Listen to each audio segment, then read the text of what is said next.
inspire more people. That is our responsibility. That is your responsibility as leaders.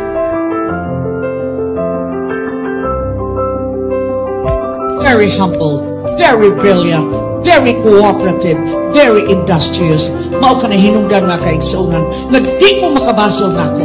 Nga pagkakarong adlaw, nagpabilin ko nga nagbarog sa akong prinsipyo nga ako pudasol sa kandidatura ni Edgar Chato.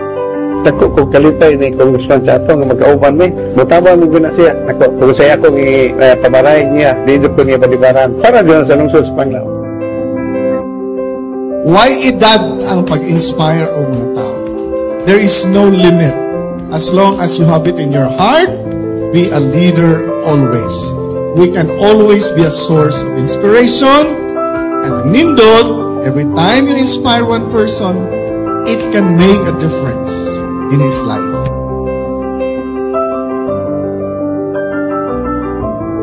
Kasi Renio Llorente, ang Katindan Bohol.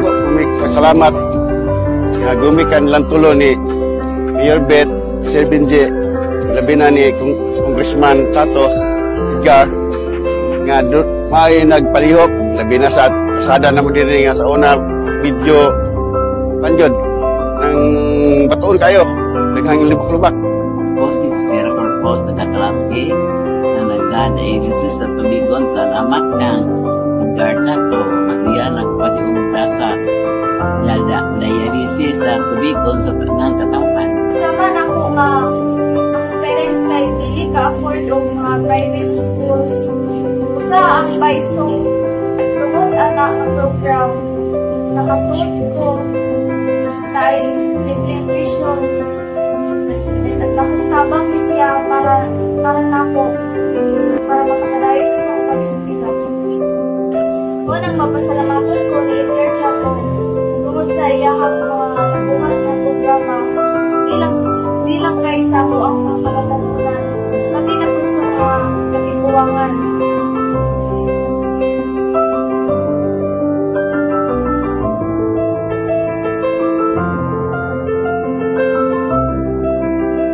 Ako si Gregorio A. Tabaco Jr., ang punong barangay sa Aguilanan. Kanang project sa Aguilanan High School nga 10 million. Dako kaya nakatabang no kay ato pa no ang nasairan dyan nga kulang din sila sa ng classroom. Nga manang natagaan no. Kasi duhala na pero dako na natabang. Ako lang ikasultian niya may tungod sa fencing nga. Dako po na kay katabang no kay seguridad mo god. Sama gyud na sa kuan sa seguridad gyud sa mga estudyante diha nya. Agsa nagkuan po nagngita og kuan pamaagi aning og pansaan nga si Congressman Chato o si Sir Benji. Salamaton kay kung akong iyamot nga ilag yun ni kitagaan o pagtagad. Ako na pong pasalamat ni Sir Benji Oliva o ni Kong Edgar Chato sa mga proyekto nga iyang gibubo o gihatag diri sa among barangay sa Aguilanan.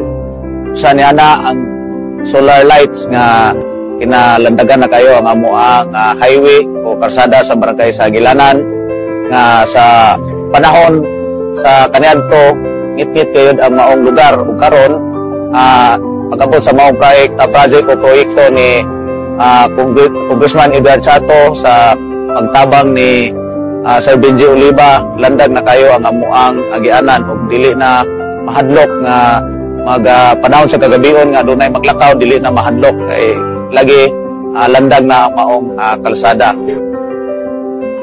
Leadership is the capacity of a person to translate a vision into a reality. There are essential elements of leadership: humility, clarity, and courage. A leader is one who knows the way, and shows the way. After all, leadership is a gift from God, a mind to develop and share with others.